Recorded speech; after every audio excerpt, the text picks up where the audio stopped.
I bet you've heard of the TV show SpongeBob SquarePants.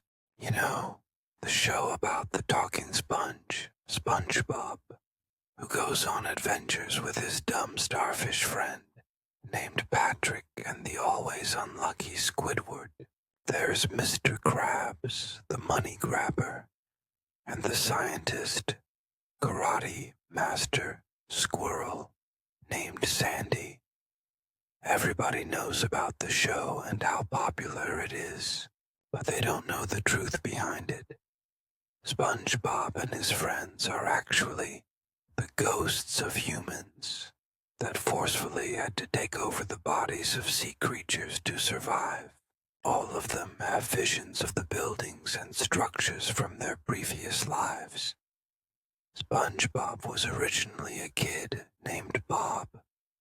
Bob was a nice kid, always helping others and always trying to stay out of trouble. But often he did get in trouble, taking the rap for what other kids did and often accidentally tripping someone when trying to help them. One day when Bob was 14, he was riding his bike. He accidentally went down a steep hill and fell off, putting him in a coma. After 2 weeks, he eventually died and had a proper funeral. In his sea creature counterpart, he's still very nice and still gets in trouble. Patrick in his past life was named John. John was a couple years older than Bob, and they were actually very close friends. They lived in the same neighborhood and often played together. When he was 10, he was hit in the head very hard, giving him brain damage and an occasional inability to think. Then, for the last 5 years, he was always getting into extreme trouble, often hurting people, and was friendless except for Bob. Then, when he was 15, he was having a moment of stupidity and climbed onto the roof.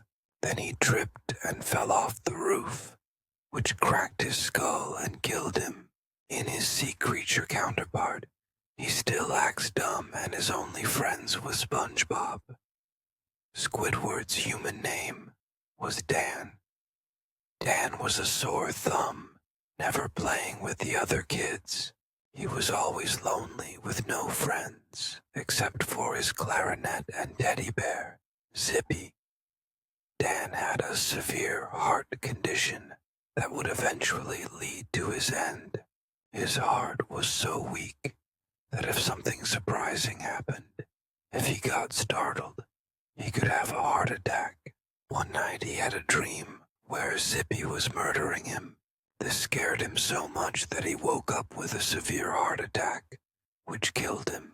In his sea creature counterpart, he still gets scared often, and his only friend is his clarinet. Jim was the name of Mr. Krabs' human counterpart. Jim was from a wealthy family. Despite his family fortune, he was a money grabber and a pickpocket, often taking people's money and running off with it. He was always behind the rest of the family, having a mild mental condition. He also really loved piggy banks and cash registers, and owned a pet whale in a large fish tank.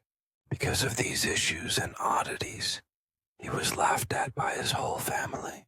His family had a big vault where they stashed all their money, and once, when Jim was inside, jumping for joy, because his family gained $1 billion, 3 huge bags of money toppled from a high shelf in the vault and crushed him to death. In his sea creature counterpart, he still hugs money and has a wild daughter named Pearl, being his pet whale. Sandy's real name was Sally, a teacher's pet. She was always winning the science fairs and often got all A+. Due to her intelligence, kids would come to her at recess and ask her to fix their math problems. Sally was a black belt in karate, often beating all her students. She would also make many custom fireworks at the country club, which gained her major popularity. Sally was on top of the world. In karate one day, Sally was fighting a master. She was doing well until she got kicked extremely hard in the chest, breaking her ribs and making her unable to breathe. This eventually killed her. Even though she isn't a sea creature in her squirrel form, she was still able to build her tree dome and be a karate and science master. There are many other sea creatures who contain the souls of dead children. They yearn to see their families again and long for their previous lives.